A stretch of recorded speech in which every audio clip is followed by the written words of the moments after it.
பிரியதர்சி. நான் திருவான்மூர்லேருந்து வரேன். என் பையனுக்கு 20 வயசு ஆகிறது.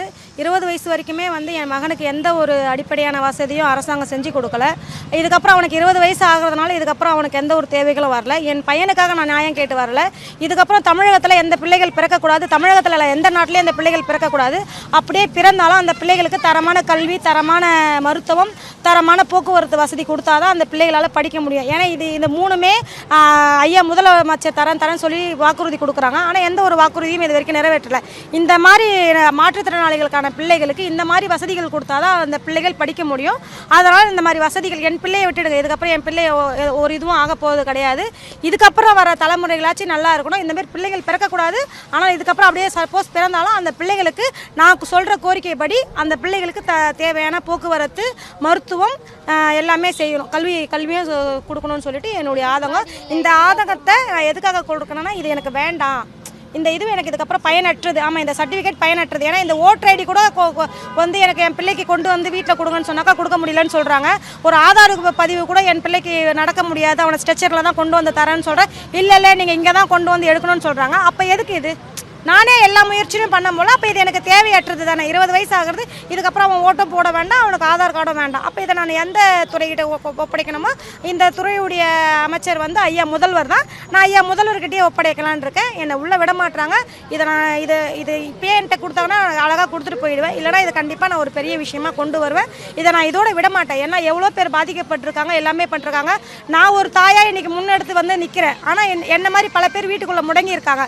இதுக்கப்புறம் அது கண்டிப்பாக நடக்காது. இதை முன் கொண்டு வரணும். இதை நான் கண்டிப்பாக முதல்வர்கிட்ட ஒப்படைப்பேன். நன்றி, வணக்கம். என் பேர் ஆர் தங்கபாண்டியன் சார்.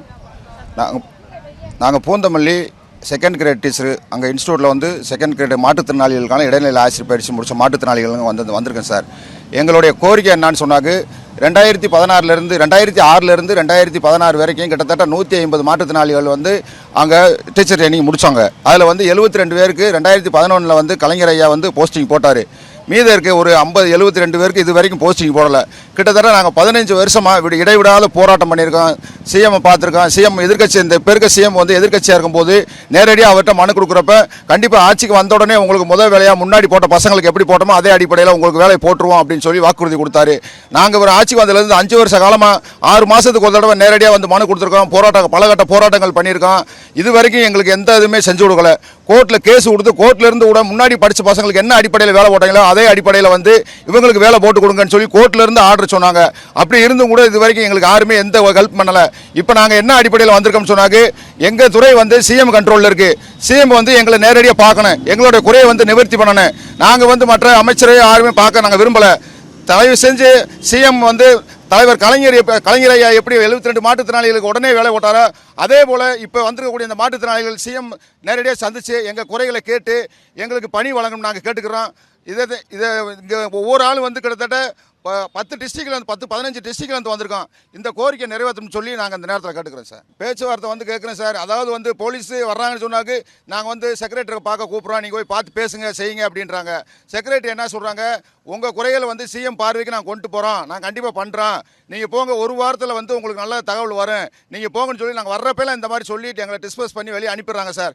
ஆனால் இந்த மனு கொடுத்துட்டு போகிறோம்டாக்கு அதுக்கப்புறம் எந்த இதுவுமே நடவடிக்கை இருக்காது. இந்த மறுபடியும் மனு கொடுக்க வந்திருக்கோம். இதே மாதிரி இந்த 5 வருஷமாக இந்த சிஎம் ஆனதுலேருந்து இப்போ கொடுத்துருக்கோம் சார். அதுக்கு முன்னாடி 10 வருஷம் கொடுத்துருக்கோம் சார். 15 வருஷ காலம் அந்த மாற்றுத்திறனாளிகள் ரொம்ப கடுமையான இதில் இருக்கும். எல்லாருக்குமே 40 வயசுக்கு மேலே ஆயிடுச்சு.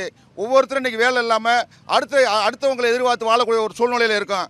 அதனால் ஐயா முதலமைச்சர் எங்கள் மேலே கருணை புகுந்து முன்னாடி படித்த மாற்றுத்திறனாளிகளுக்கு என்ன அடிப்படையில் வேலையை போட்டாங்களோ அதே அடிப்படையில் எங்களுக்கு வேலையை போட்டு கொடுத்து எங்கள் வாழ்வாதாரத்தை முன்னேற்றம் சொல்லி நான் கேட்டுக்கிறேன் சார். பிளே ஸ்டோர் மற்றும் ஆப் ஸ்டோரில் இருந்து பாலிமர் செயலியை QR கோடு மூலம் பதிவிறக்கம் செய்யுங்கள். செய்திகளை உடனுக்குடன் பெறுங்கள்.